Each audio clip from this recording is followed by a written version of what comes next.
People of the internet, the Comedy Mothership appears to be a breeding ground of drama, and in most recent events, a Rogansphere, you heard that right, a Rogansphere comedian was banned from the Comedy Mothership.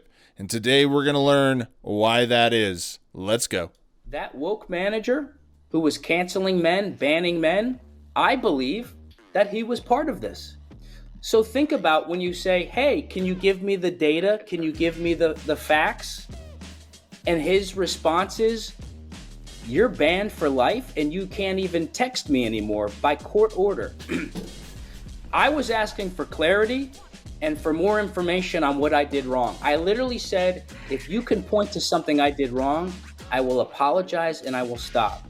And the response is, we're gagging you and we're banning you, and if you come on the premises, I assume I'll be arrested. Tyler Fischer recently went on the Viva Freight podcast and dropped the news that he's been banned from the Comedy Mothership. According to him, even if he sets foot back inside, he assumes he'll be trespassed. Fischer's mainly known for his impersonations of Bill Burr, Ben Shapiro, or Jordan Peterson. That's freaking brutal.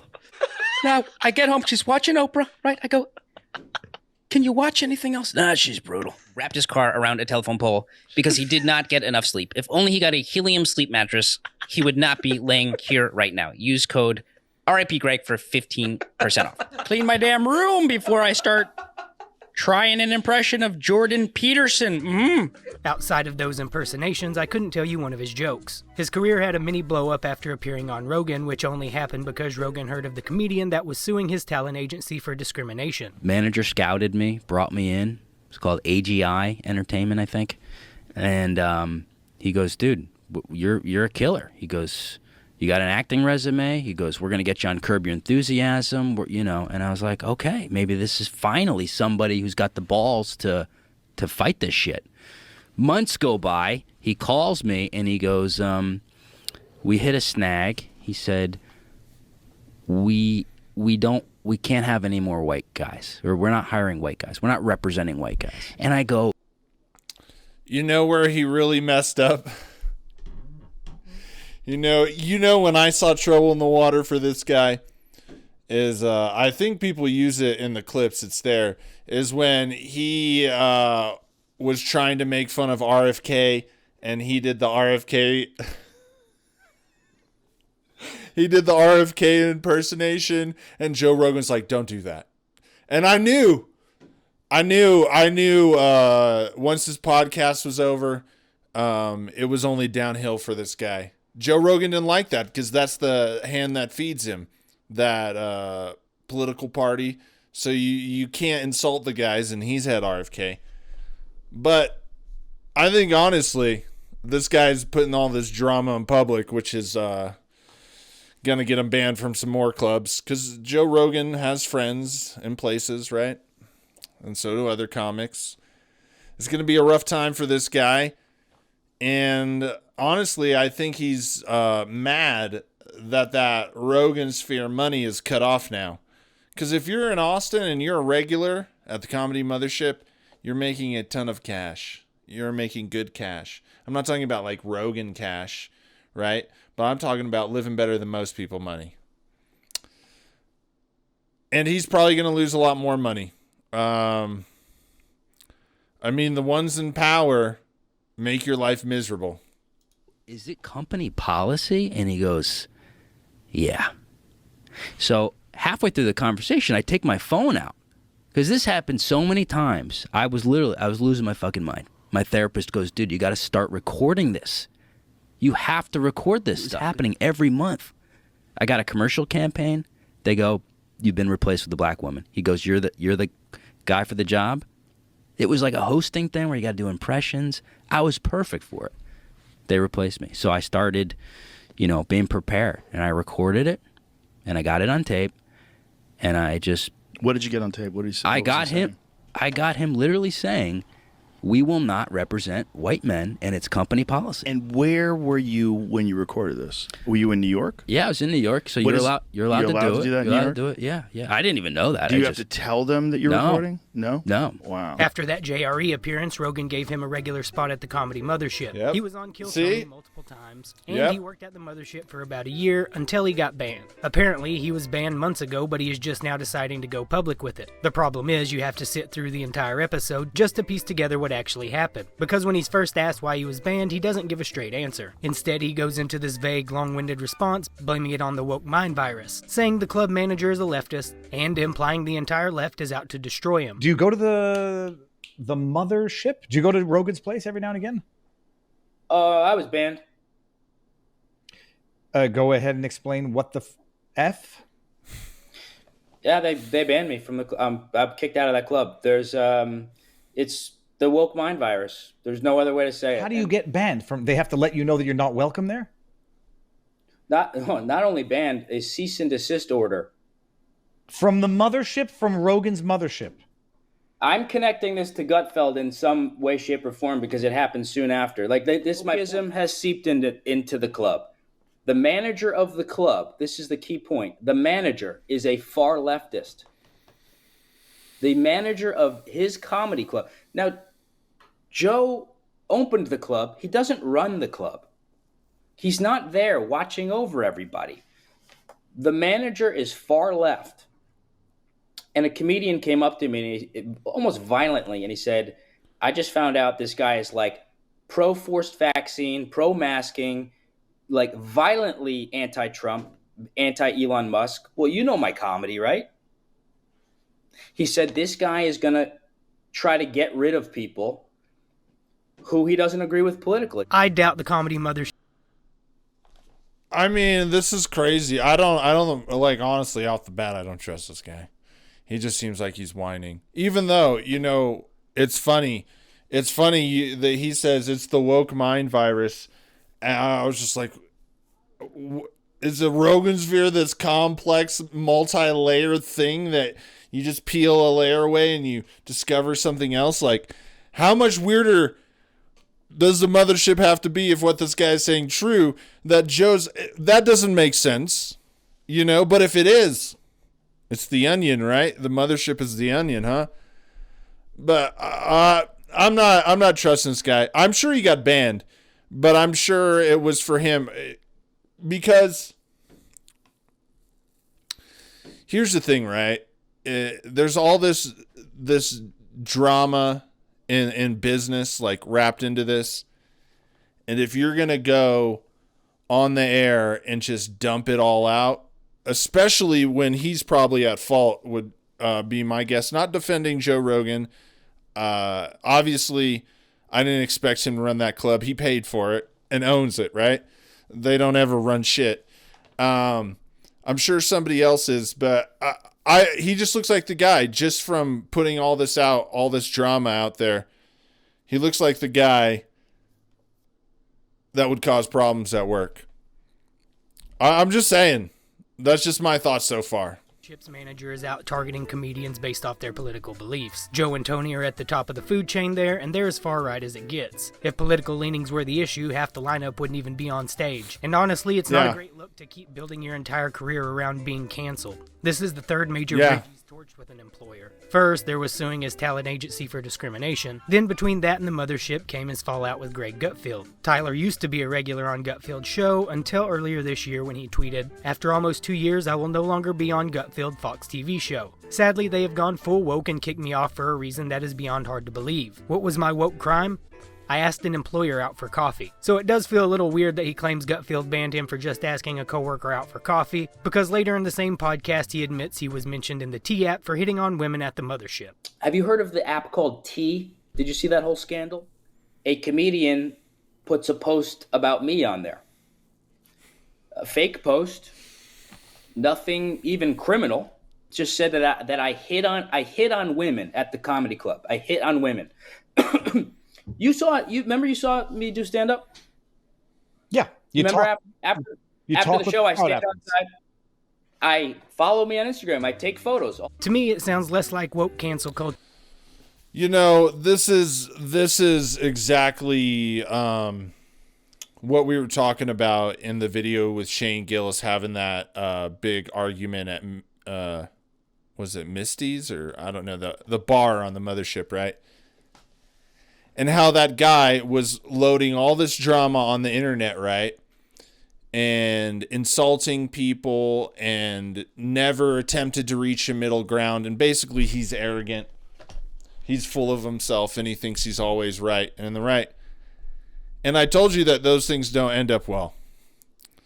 Here we go. Perfect example. This guy, I mean, you can see he has like a better than poor person's ceiling fan. It has shiny little brackets on the end. You don't get shiny when you're poor, okay?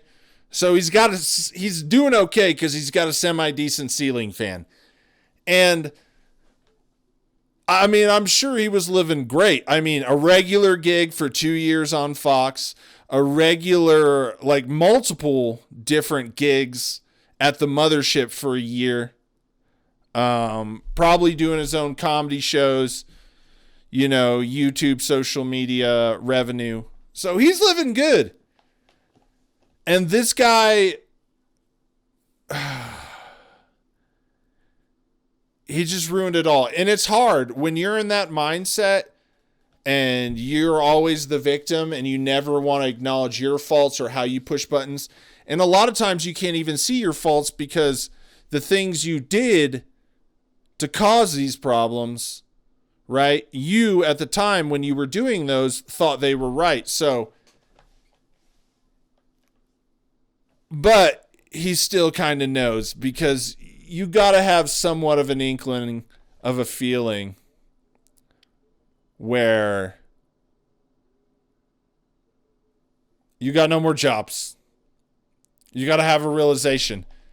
And it's going to be tough for him as a comedian because, you know, he's been doing this. Oh, they're woke. Like that train has sailed, man. The whole woke thing, that train has sailed, man. People are fighting over like other shit now. It doesn't hold. It doesn't hold. It just doesn't hold the value the same as, you know, how the liberals call people MAGA. They're just kind of words that exist. They're not like when they first came out, like, ooh, right? And it can't be woke every time.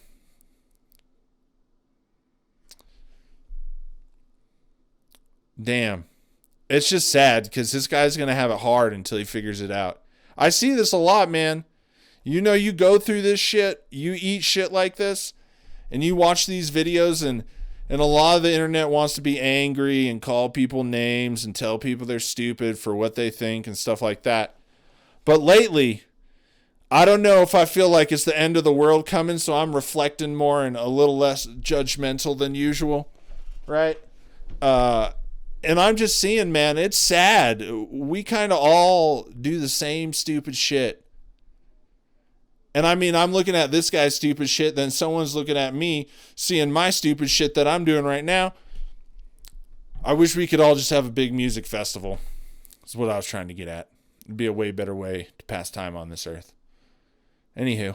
Seeking his destruction and more like a pattern. Tyler said it all came down to a 45-minute HR-style meeting with the club manager. According to him, the manager told him the T-App rumors could become a problem for Rogan. And honestly, it sounds like the manager just wanted him to say, yeah, I've done that, but I'll stop. Instead, every time Tyler denied it, the manager got more annoyed. To make matters worse, Tyler brought in a lawyer, and that was basically the last straw. And soon after, he was served with a cease and desist. He wouldn't tell me what I did wrong. He wanted me to give a false confession. So on the call, this guy says, "You're aware that this T-App, you're a problem. You understand you're a problem with women." And I said, "You're telling me an anonymous post on an app meant to destroy women?" He said, "This is going to hurt Joe Rogan. He's going to be furious, and you're going to hurt the reputation of the club." And so every time I explained to him that this was false, he got angrier and angrier, refused to tell me what I did wrong. So here's what I did. I sent an email to him and the comedy booker who was on the show. I said, "Guys, here's what we talked about on the email. You told me this anonymous T-app post is going to destroy my reputation, your reputation, Joe's reputation. I've hired a lawyer to find out who posted it to get it removed. I didn't threaten to sue Joe. I didn't threaten to sue the company, anything. His response was, the attorney of the club, we don't have to tell you what you did wrong. We don't have to tell you who complained. And we are giving you a court-ordered cease and desist. You're not allowed to in the club, and you're not allowed to reach out to anybody at the club. Just silence. That's it. I mean, that's how it usually goes when you bring a lawyer into a business dispute. The mothership probably Yep. had no choice but to loop in their own lawyer, and then bird law ensues. Now let's say you and I go toe-to-toe on bird law and see who comes out the victor. As the podcast goes, It's just like he's just another mediocre comedian, right? Great impressions, give him that, but he's a mediocre impression. And when mediocre comedian, sorry. And when things get to this level in business, you're not like a star. You're not essential for the club to shine, be profitable. You're not a big attraction, whatever, but you add to it. When lawyers start getting involved in things like threats and like money gets threatened with lawyers and stuff like that, they'll just cut you loose, blacklist you, because you're just a liability at that point, even though you might be more flavor to the Kill Tony show or something. You can be replaced. Everybody's replaceable. And that's how corporations, they're looking for the best way to make the most money.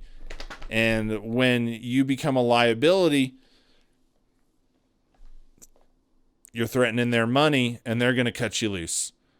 And what does this guy do now? Right? It's not only Joe, because other comedians close to Joe are going to see this, people that he was going on the show with. And just out of loyalty to Joe, they're going to blacklist him from their lives. And then you're just going to see other comedians that go, oh, this guy's been doing this how many times? Has he done that? How many people has he run through? Like that, then they're going to blacklist you from their lives. And then there's just going to be comedians that see this just like I'm watching it now and think, damn, this guy's a shady rat. So he's going to have... and all the comedians in the comedy scene, like working comedians, at least all in America, most of them are going to be interested in seeing this video. So all of them. So you're looking at wherever you go, someone's going to have an opinion on him. And my guess is he's going to find more that are not wanting to have his world collide with theirs. It's just it's like self-sabotage, man. And this guy keeps doing it. And he had good gigs. Probably making several $100,000 a year just off the gigs. Doing what he wants to do. And you see how bad the arrogance and the ego is? That it's so stupid and corrupt to who you are that it'll take away your livelihood in order to be right or in order to make that person submit. That's how horrible arrogance is. It'll override any kind of survival instincts, common sense, and it destroys everything. And the thing is once this little social media wave of his story wears out and he calms down, because he's probably still feeling righteous, right? I haven't looked at any of the comments on there's several videos that have covered this. I haven't looked at the comments, so I don't know how they're feeling. But he's probably feeling like, and I'm sure some of Joe Rogan's people have seen this and go, yep, we've done the right thing. Got that guy the fuck out of here. And after it calms down by the end of the weekend, he's going to have to sit there and go, oh, I got to go nope, they fired me. Oh, I got to go to work on the show. They fired me. And then reality will set in. And he may scramble and find something quick and be like, oh, it's better now, right?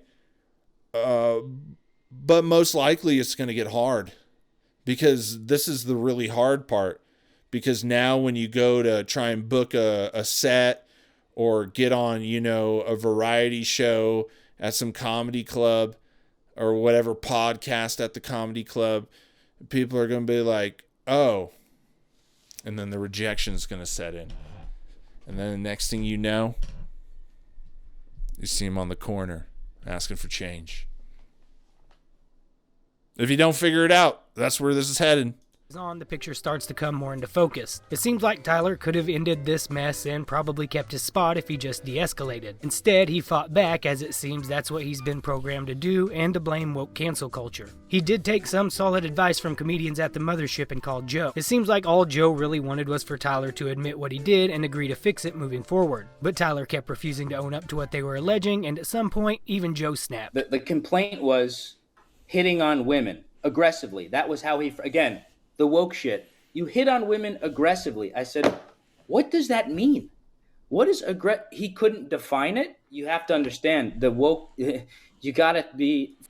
You see a lot of guys do this, right? Where they just don't catch the signal, and maybe they just don't pick up on it.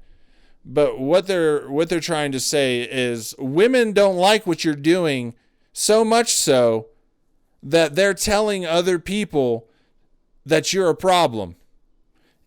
If you're constantly, and this goes for like saying pervy things in regular conversations, being disrespectful in sexual ways in conversation or touching or stuff like that. And like, there's so many guys that don't understand that. Gonna be, hey baby, like even that. That's what that means. If a woman is complaining about you, and they're probably not saying aggressively hitting on you, they're probably calling you a perv.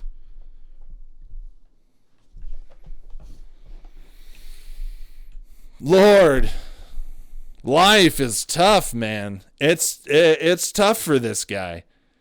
And he built the kingdom of shit he now lives in. And just thinking about being in that place where he's at, oh, bro, no way. No way. That's like jail. That's like torture. Where you just can't escape it. You can't. There's no matter how bad you want it, that door ain't opening at your request.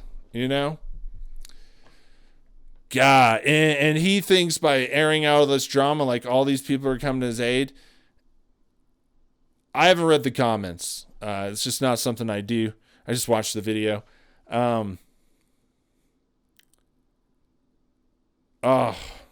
He's probably getting torn up, isn't he? I'm going to have to look at him now. I usually don't read video comments on the videos I watch. And I don't on these because I don't want bias to change how I see it for the first time, right? Oh, this guy's getting dragged through the mud. Shit, man. Ooh. You get them chills. It's so, it feels so awful. It makes you chill. Ooh. Like that. Shit, dude. Fuck, man. Don't want to be this guy. Sorry. I was just it was hitting me. It was hitting me heavy. Oof, brother. Thinking in the mind of a schizophrenic person. They're not grounded in reality. If they decide you're evil, you're evil. When the comedians found out about this, the top level ones, they were speechless. They're like, you need to fucking call Joe immediately. I called Joe. I told him what happened. I said, Joe, it's not true. You think I'm standing in a crowded lobby? The place is like the White House. There's armed guards. There's security. There's people. The people that run the club, by the way, and this is a setup for disaster, comedians, open mic comedians, are the staff at the club, okay? So they are the ones that originally painted my interactions with fans as hitting on aggressively. We get Tyler out of here. We just opened up. I have free reign of the place. These are woke leftist comedians, non-binary, trans, all of it. It's a circus there. And so when I called Joe and I said, Joe, this isn't true. And he said, the only reason you're doing this after the shows is for chicks. He wasn't hearing it. Look, I love Joe. I really do. I really do. But he made up the decision. I'm not getting involved. You did this. We're not talking about it. Cut it out. And I said, look, that's not what I'm doing, but sure. I won't hit on women, whatever. I said, I'm not going to stop standing outside. I'm not going to stop thanking the fans. It's how I have a career. I've collected 10,000 emails by hand after the show. I'm sure Tyler gets... Hey, he gets emails by hand. You know, he must be telling the truth. I know that he's not telling the truth because here's something, right? You know, you're not going to get a bunch of conservative, like the different levels of conservative and like the edgelord comedy that the Rogansphere is known with. You're not going to get that crowd and then the ultra woke to hang out in the same place all the time, like, and work there. You know, the woke people aren't going to want to put up with all the racist jokes, the hating on women, you know, the edgelord incel shit, right? And then those guys aren't going to want to put up with all the woke shit. See, it just doesn't make sense. You're not going to catch them hanging. And it's not just like, oh, this is a good pizza place and everybody keeps it chill. Like, these are comedians. He's claiming the workers. These are comedians that's their employment. And then when they're not working in the comedy club, they're participating in open mics. And you think those crowds are just all hanging out? It's like... It's like if you put Taylor Swift and Tool fans in the same place, man, World War III would break out. It's just not happening. This guy, he's showing everybody why he's banned. It's just, you got to take accountability. Approached by a lot of women just because he's kind of famous. The problem seems to be he wasn't exactly low-key about it, which is weird because surely he's not the only comedian at the mothership capitalizing on a little fame. Even with the Gutfield situation and the T-App drama, it seems like they were mostly fine with him sticking around. All they really wanted was a promise to calm things down. The host of the podcast even comes to Tyler's defense, but Tyler's response probably wasn't the best move given the situation. I've known you since well before this. I've seen you in real life interacting with people. Yeah. And I would be shocked and appalled if it turned out that you are some sort of sexual degenerate that I never knew about.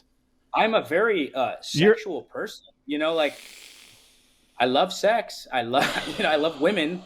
But again, I want you to just note two key points. Both of these times, what did I do? I asked for clarity. I asked for more information. And I asked to come to the table to have a discussion. Canceled, smeared, gagged. So Tyler just won't stop blaming cancel culture. He could take a page out of Shane's book, admit it sucked, own your mistakes, and move on. Shane did that, never burned a bridge, and it worked out great for him. Instead, Tyler comes off like he's reading from a legal playbook. Every word is measured, framed as if all he wanted was clarity and a discussion at the table, which of course makes sense if he actually admitted wrongdoing. He knows he'd have zero legal standing if he got fired afterward. He even admits he felt bad about recording the HR conversation, because he said the booker was on the call. He doesn't say him by name, but unless there's two bookers at the mothership, it was Adam Egget. According to Tyler, Egget wanted to keep him. But then he mentions that in that call with Joe, he tells him he recorded that HR conversation. That seemed to be the last straw for Joe. By the way, this broke the heart of the... Damn, all he had to do was kiss the ring. That's very telling of Joe. Like, Joe and them didn't care. They just had to make sure this stuff would stop. Or like keep it low key, you know what I mean? This says a lot about Joe. He's like, they were gonna keep him, right? And kiss the ring. But once you could go on the Joe Rogan podcast and talk about recording other employers because they were wrong. But once you record Joe Rogan or his employees, important employees, Adam Egget, obviously. Yep. He's just trouble. This guy's just trouble. Yeah, I don't know what else to say about that, man. It's going to be a rough road. Booker, who I love, and I'm like in pain for him. He tried to save me. He was on the call. I didn't know he'd be on the call because I really love this guy, and I still had to record it. But at the end of the day, they got rid of me. So whoever's on the call is on the call, and it's on tape. But someone in the chat says, "Are you allowed recording in Texas? It's a one-party consent state. Only you don't need the permission of the people on the other end." No, I knew that. Did Rogan hear the recording of the call with the manager at his club? No, but I told him I recorded it. Again, I'm like, I'm not going to lie about any of this. I called Joe. I said, Joe, I just had this basically HR call for 45 minutes because I hit on a girl in the lobby. I said, Joe, I recorded it for my own protection. I'm not going to do anything with it. I never would have imagined there'd be a cease and desist order. And so at least I have it. Like, it's kind of funny that he immediately points out he knew Texas is a one-party consent state, especially since on his first Rogan appearance he claimed he had no idea. Where were you when you recorded this? Were you in New York? Yeah, I was in New York, so you're allowed to do it. That you're allowed to do it. Yeah. I didn't even know that. Do you have to tell them that you're recording? No. Wow. That alone might explain why they just banned him. You can almost hear Joe thinking, "Yep, this is going exactly where I thought it would." It gets even clearer why they let him go. Tyler admits he didn't hang out in the green room much, avoided socializing, and he called the green room toxic. Honestly, it sounds like he and the mothership just weren't a good fit, which, given the pattern of events, feels like the simplest explanation. I did my best to be an asset to the club, and I stayed out of the gossip. I don't drink, I don't smoke. I stayed out of the green room, which can be very toxic. There's a lot of shit talking, and so what's funny is I stayed out of trouble, and I would be in the lobby waiting for the show to end. And that's where they got me. That's where they took their, character assassination attempt. I have to say that office drama is akin to being eaten alive by a great white shark. It is incredibly horrible. It is painful. It is all-consuming. It destroys your life. This is working at a job, employee drama. Holy shit! And this just looks like a case of what goes on every day at jobs all across America, right? This is just a little drama at the workplace. Shit, that's dude. The worst part of jobs is that. If people ask me, what's the drama like over there? I don't want nothing to do with it. I just want to go, don't you just want to go to work, earn your money, get the fuck out of there? Like, that's how I feel. But there's these people that get in, and you could say he didn't kiss the ring as much. People will talk shit about you at your job because you're not doing what everybody else is doing, right? But at the end of the day, anyways, just a rant about employee drama because that shit's awful. Anyways, at the end of the day, it kind of feels like this guy